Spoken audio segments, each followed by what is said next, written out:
This door is open. It's -9 over here. Oh, -11, -9, negative. Hide. Hide.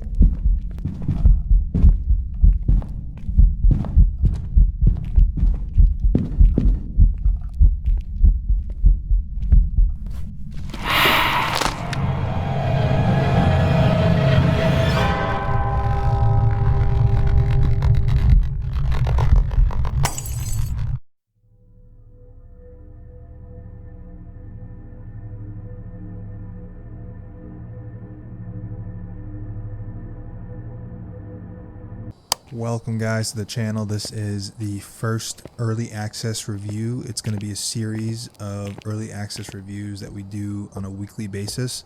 We'll be doing all kinds of games on Steam.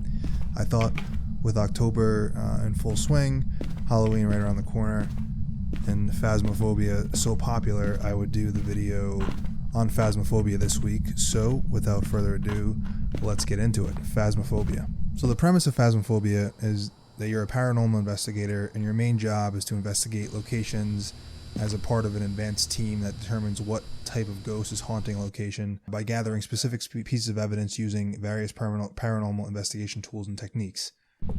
So if you've ever watched like Taps or Ghost Adventures, you know what I'm talking about. You got EMF readers, you got temperature guns, spirit boxes, you got motion sensors, cameras, UV flashlights, infrared light sensors. I mean, you name it, they got it. Actually, car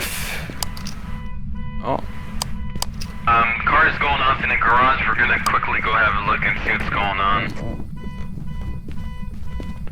Any ghost orbs?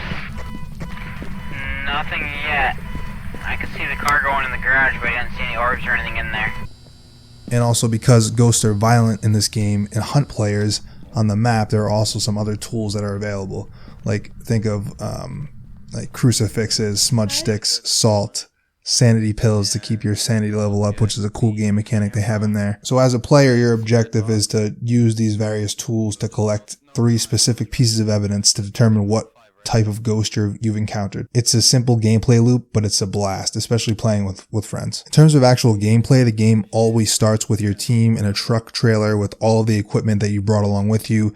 The whiteboard has information about the missions, including secondary objectives and important information like the ghost's name and if it responds to groups or only one person at a time. There's also a video monitor that the team can use to monitor video camera feeds that you can set up around the location to look for ghost orbs.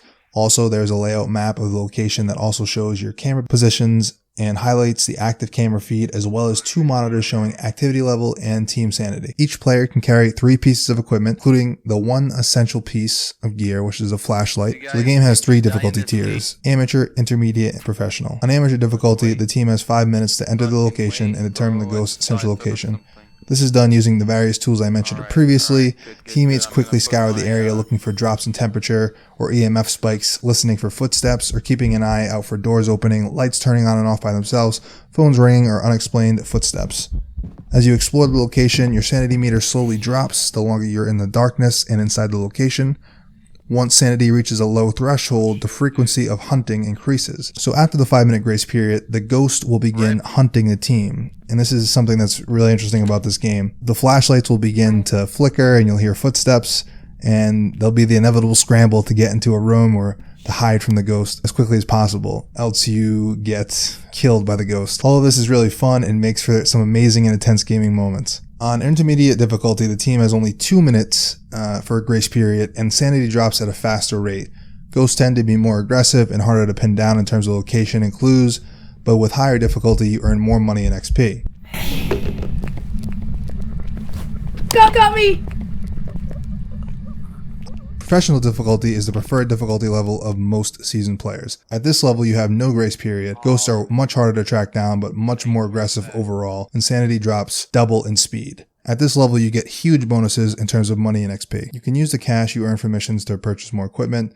The XP you earn unlocks higher levels, which in turn unlock more locations and more equipment, better equipment like stronger flashlights or head cameras. It also unlocks access to the higher difficulty settings, which will grant you a harder gameplay experience and also much more XP and cash. So what are the highlights from Phasmophobia?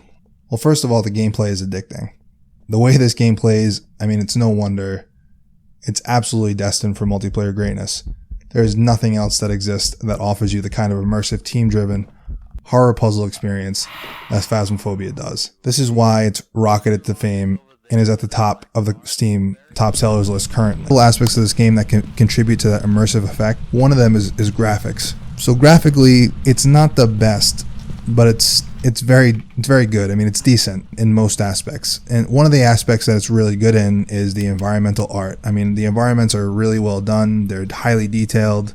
There's a lot of stuff in there. Small touches, like, you know, there's stuff left places like phones and other things that are still like scattered around the environment where you can see that the people that were there left in a hurry or it's been abandoned for a really long time. There's graffiti, there's other things. Like if you go into the high school level, that's an example of a really well done map where it just reminds you of like something out of like a Ghost Adventure show.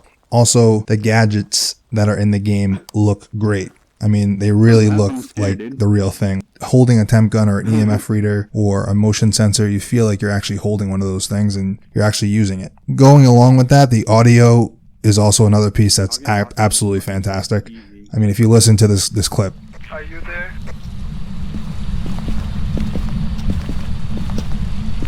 Show me a sign.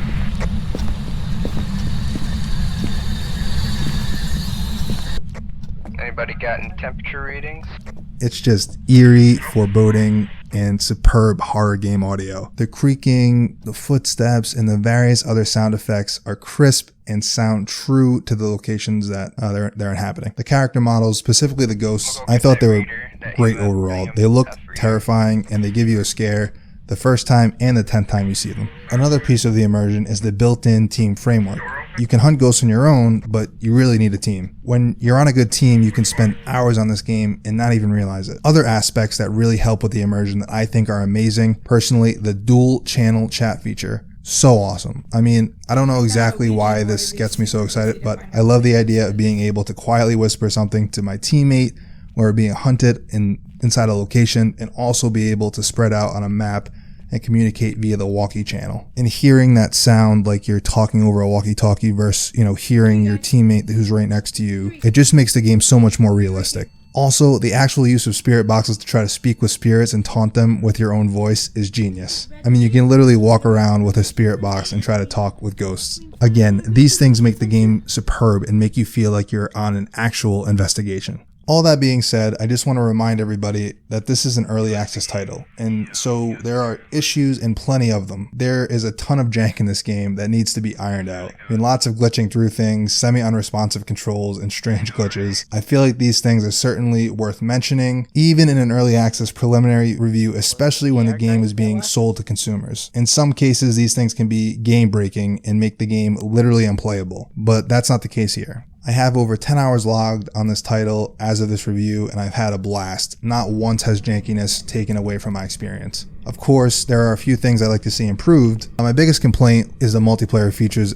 as they stand. A chat indicator would be really helpful, for one. I think the matchmaking is interesting in that it rotates the host, but it's frustrating when you're a low-level player because you're forced to play amateur maps, which makes leveling up take much longer. I'd love to be able to just jump in a room in a single host system with the ability to choose from a straight-up list of maps. I think that would make the experience better overall. That's just my opinion. Let me know what you think in the comments. Do you think the matchmaking is good? Do you like it? Do you want to see it changed? Some other improvements I would like to see are character models, obviously. Player character models especially could use some refinement. Ghost models are really good, but could use some touch-ups here and there. Obviously, refinement of core gameplay elements, like adding some more useful descriptions, uses for certain items. That would help new players. I mean, literally, I had no idea what I was doing for the first hour and a half. Nerfing certain tools to make gameplay more challenging in terms of locating the ghost. Like the temperature reader is really strong right now.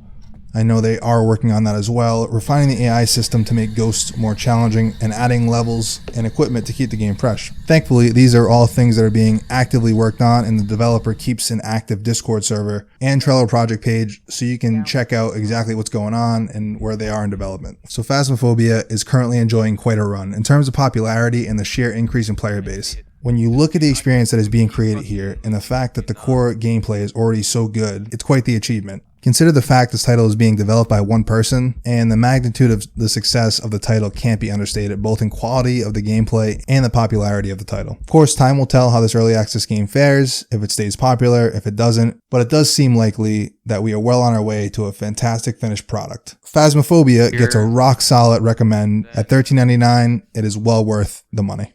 If you like this video, be sure to leave us a like, comment below, subscribe, and hit that notification bell to be notified anytime I post a new video. There'll be new videos every week. You've been watching Cratylus Gaming. Until next time.